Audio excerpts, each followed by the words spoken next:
Yo, what's up guys? Bernard TV here. Welcome back po dito sa ating channel, Bernard TV.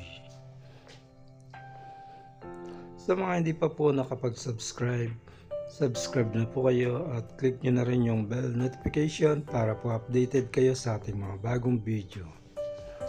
At kung kayo po ay may mga frozen shoulder o masakit ang balikat, paki-comment na lamang po dito sa baba ng video para po ma-shoutout natin yan sa susunod na video.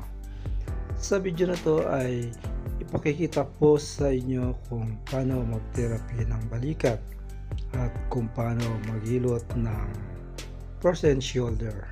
Ganyan lamang po yan. Okay? So tuloy-tuloy lamang po ang inyong panonood, no? Kung ganitong content ang inyong hinahanap, stay tuned po dito sa aking channel. Marami po akong video na ganito na ina-upload. So maraming salamat po sa inyong panonood. Hanggang sa muli, see you on the next video.